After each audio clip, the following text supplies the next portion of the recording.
Assalamualaikum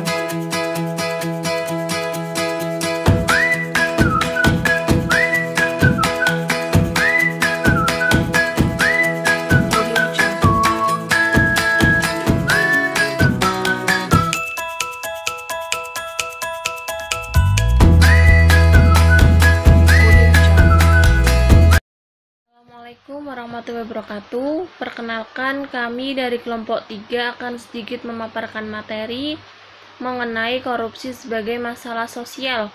Sebelumnya, perkenalkan dulu, saya Familia Yunia Rofiko, NIM 3517123, dan ada teman saya yaitu Mbak Atik Musayada, NIM 3517120, dan ada Mbak Nismatul Karimah, NIM 3518004, dan yang terakhir ada Mas Muhammad Syarif, NIM 3518130.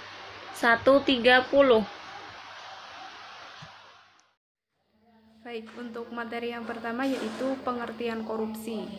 Di sini korupsi sendiri berasal dari bahasa Latin corruption, yang berarti menggoyahkan, memutar balik, busuk, dan rusak. Secara harfiah, korupsi yaitu perilaku pejabat publik, baik politikus atau politisi maupun pegawai negeri, yang secara tidak wajar dan tidak legal memperkaya diri atau memperkaya mereka yang dekat dengannya, dengan menyalahgunakan kekuasaan publik yang dipercayakan kepada mereka. Menurut Jeremy Pope dalam bukunya Confronting Corruption, The Element of National Integrity System, menjelaskan bahwa korupsi merupakan permasalahan global yang harus menjadi keprihatinan semua pribadi setiap orang, memberantas dan menghukum tindak korupsi. Dan yang kelima, reorganisasi dan rasionalisasi dari organisasi pemerintah melalui penyederhanaan jumlah kementerian beserta jawatan di bawahnya. Dan yang keenam, adanya sistem penerimaan pegawai yang berdasarkan achievement dan bukan berdasarkan sistem ascription. Ini ada bahaya korupsi. Jadi bahaya korupsi ini ada beberapa poin. Yang pertama yaitu ada bahaya korupsi terhadap masyarakat dan individu. Jika korupsi dalam suatu masyarakat telah merajalela dan menjadi makanan sehari-hari, maka akibatnya dan akan menjadikan masyarakat tersebut itu menjadi masyarakat yang kacau, tidak tentram, dan meresahkan orang lain, tidak baik untuk orang lain. Dan korupsi juga membahayakan terhadap standar moral dan intelektual masyarakat ketika korupsi merajalela. Bahkan orang lain pun sudah tidak adanya rasa kepercayaan terhadap orang yang melakukan korupsi itu tersendiri.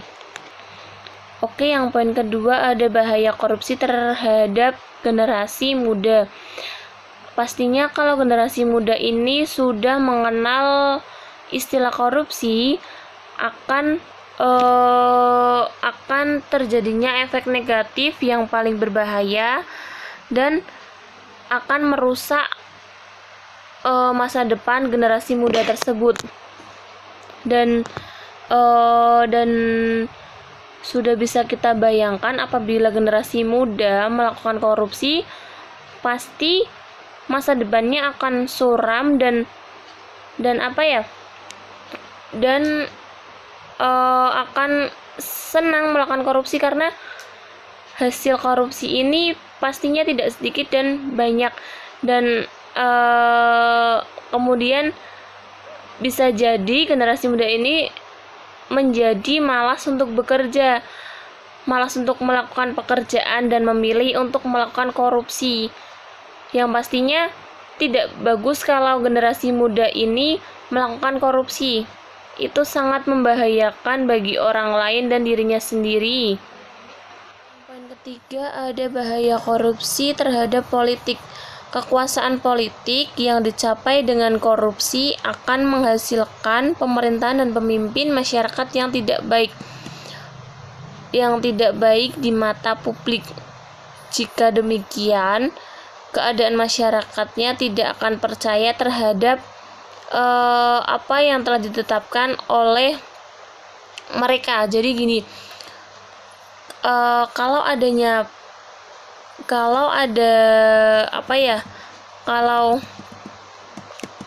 ada sesuatu politik yang berbau-bau korupsi itu, pasti nanti hasil akhirnya itu tidak baik di mata masyarakat atau di mata publik. Dan terkadang juga masyarakat sendiri itu tidak akan patuh terhadap apa yang mereka buat, aturan yang mereka buat. Jadi ngapain sih saya percaya terhadap orang tersebut kalau orang tersebut melakukan korupsi dan korupsi itu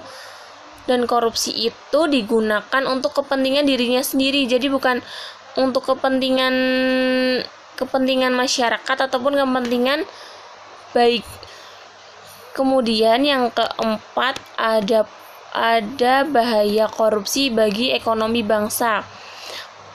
Korupsi dapat merusak perkembangan ekonomi suatu bangsa.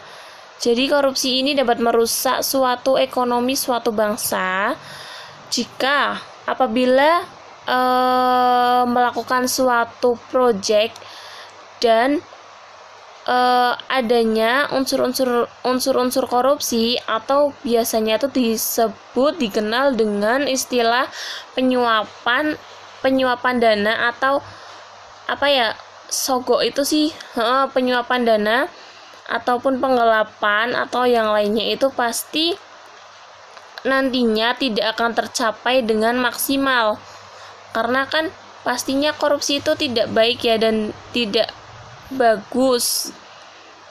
Jadi apabila ada suatu proyek yang berbau unsur-unsur korupsi, penyuapan, penggelapan ataupun yang lainnya, pasti nanti ujung-ujungnya tidak akan tercapai dengan maksimal.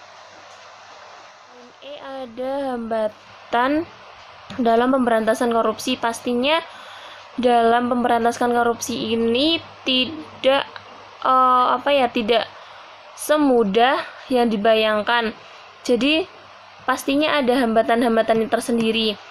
Dan hambatannya apa sih? Hambatannya yaitu antara lain ada hambatan struktural, kultur, hambatan instrumental, serta hambatan manajemen sendiri. Itulah 4 hambatan yang terjadi saat pemberantasan korupsi. Baik, selanjutnya ada langkah-langkah pemberantasan korupsi. Tampaknya memasukkan ke lembaga pemasyarakatan atau penjara bagi koruptor bukan merupakan cara yang menjerahkan atau cara yang paling efektif untuk memberantas korupsi. Apalagi dalam prakteknya, lembaga pemasyarakatan justru menjadi tempat yang tidak ada bedanya dengan tempat di luar penjara. Karena asal koruptor ini bisa membayar sejumlah uang, bisa untuk mendapatkan pelayanan dan fasilitas yang mewah. Melihat pada kondisi seperti ini, maka perlu dipikirkan lagi bagaimana cara memberantas korupsi.